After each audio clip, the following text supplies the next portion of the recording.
ole clear tu te kalolom le vek chuwa tu tuma chuanin hei tun laia boruak nei em mai an boruak a dai thei ngang lawani anti Teresa Pachuau naron lang le hlol moya ani hi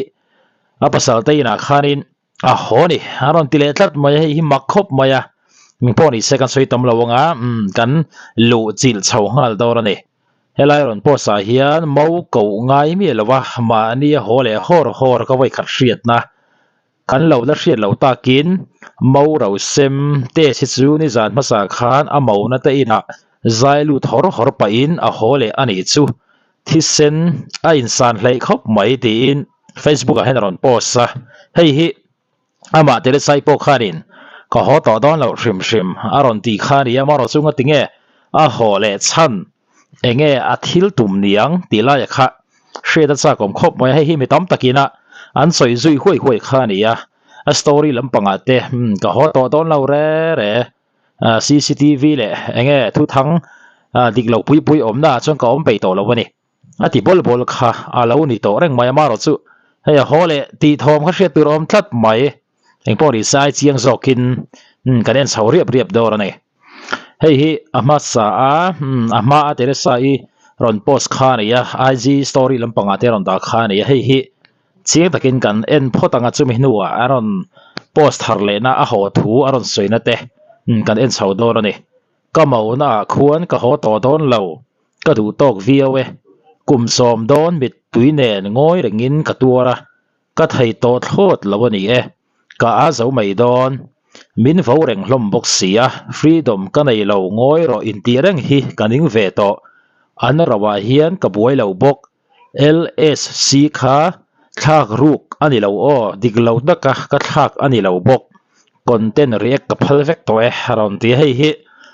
haron soi chiang khop maya ka mau na khuan ka ho to don lo ka du tok viawe kum som don mit tuinen ngoi rengin klau tur to ne da thei to thot lo ka a zo mai don min vo reng hlom bok si teron soi frang khop maya hetiang khoparon soi hi enge a hole chan niang tila hi milar an lo ni na khan bi tam takin an ti te pui beran nei ngala ne freedom ka nei lo ngoi ro in ti reng hi kaning ve to an rawa hian ka buai lo bok LSC kha thak ruk ani lo o dik lo taka ka thak ani lo boke aro ti se maya amaro chu hole tlatani ti khanaron post se maya chumi chu a tha chiang deuh soidan phe chorin thu dik tak ani mel le ngala ni a heng pori se a ho na thu te vein lampang aron da kha kan chiar liang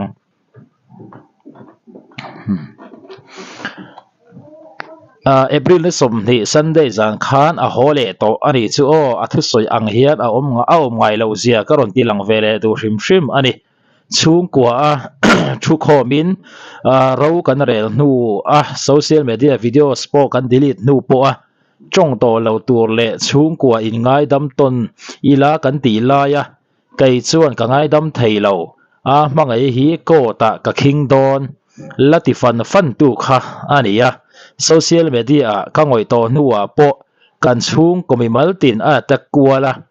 mani du thuwa in atanga chuak khachu ko lo emo hole du thosi chu pasala chung te khani tin zan tin khan social media bei vak lo turania kan lo thlir to pa ti khachuan dot a he zia hi in hreto ang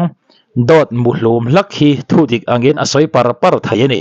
man atanga azia ani bok hei wang tak kha ania nun lem ka ti na chan po kha ti in ran po sa hei hi an shiat vekari noma turon soi nge ti la ya chu a soi frang khop mai hela ya po hian ang tin nge Teresa Pachuau khanin enge ron soi le nge tura po ngai ta ila ron chang le nge tura po ngai ta ila pui mi dor ani halela ma chuan mi chung ko thil mai kan lo ti mai thei amaro chu milaran ni miau chuanin angai tlat mai ni hei hi an mani zokin aron forlar zui phei chuan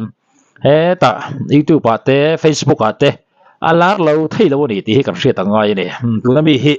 poimo khop maya kan chhir le lo ko nga he mi ma kan chhira kha Teresa khanin ka ho to don lo hrim ani min vo reng bok si kum som chuang shom ka tur to ani at ti sia khani amaro chu hei April som ni Sunday zan khan ho tlatani kan sir liang April som ni Sunday zan khan a hole to ani chu o a thu soi ang hian a ngai lo sia karon ti lang vele du hrim ani chung ko a thu kho min ro kan rel nuwa social media video po kan delete nu po a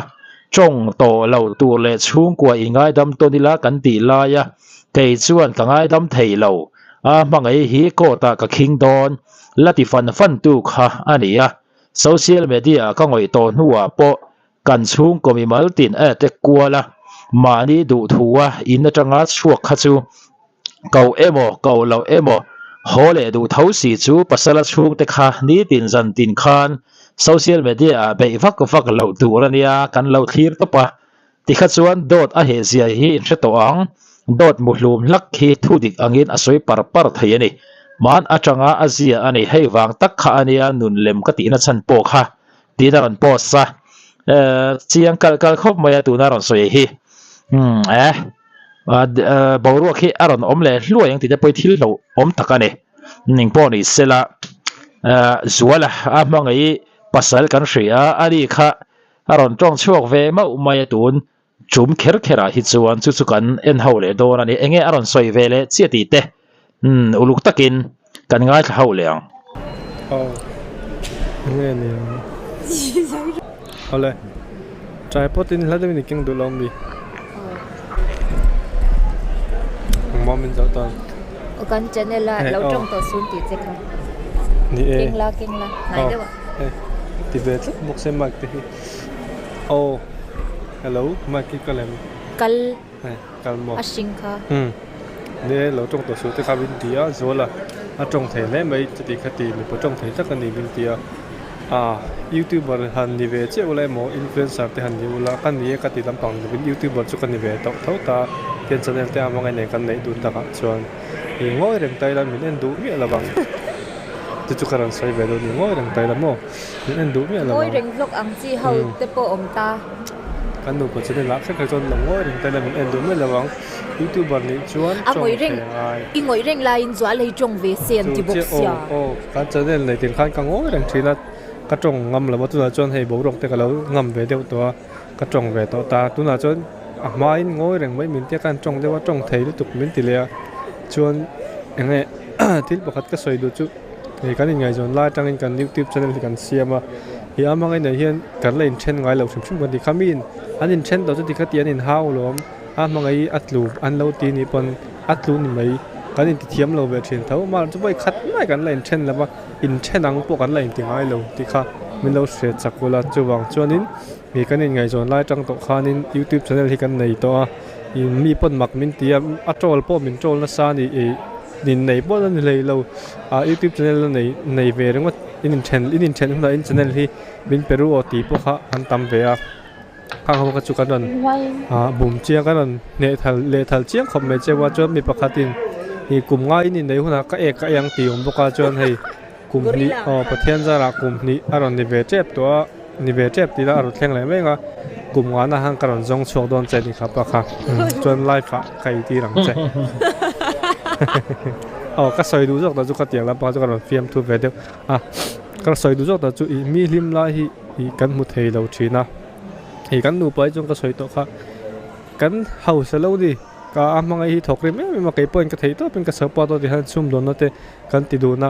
chuanin kan pathian in ma sama tam takin min bura kan nei ve tok te kan nge chung te ring lovin kan om theya ti hian tu ma kan chung te ve kan ring lova i heti chung hian i kan lim vel tu kan pani hian khaki dollar ni ka se tlaw ne ma kan lim vel tu ka ti hian hei en ti ka sang mi chuan kan nu pai kan in mangai tu antia anu la ka in haw ang kha kan ni ve mi lo nia kan ni chu pathian zara hetia kanin nei furem rem ve te menia i pabola te nu pa hian min thil thina i dan khatna in nei hi chu i dik taka in nei hi chu pathian in mala som du tuk min tia alo ni ve tak aniang ani nom de mai the engul khat chau te nia ma se min lo ngai thasam samula kan nu pa hian hetia kan nu pa kan lim tuk ka ti hian dot ka soi lo sim kan in ti buai ngai lo ang ve ni kan lim to ka in ate kan in chei renga thian ang hi kan nia chiên ang poi moreng khalai kha salang kan ni le box aro pui khop mai tak kha an nuam lai tak choni chuanin kan pot voi khat pakhat tia kan zot le lokanga a mai in ti pang chang si de in ti naw le tok mi pate bula khitiang in ti naw ka ten zong tak de an lo ti china khang nang enge I comment du dan enge I chan ve du dan khang tiang kha a mangai hi ka tiang han in ti naw in ti ta ni ma se nau vak lo ni chan chu u na mi pa pahnia ne ya u pahni ne ya an nau pang berani anga u mi pa pahni ne reng chu me che om chun chu an nu vak ngai lo ti hi lo sia ula kan nau ke pon nau me che kan ne ko u mi pa ne kan nau me che po pa de check chok hi nia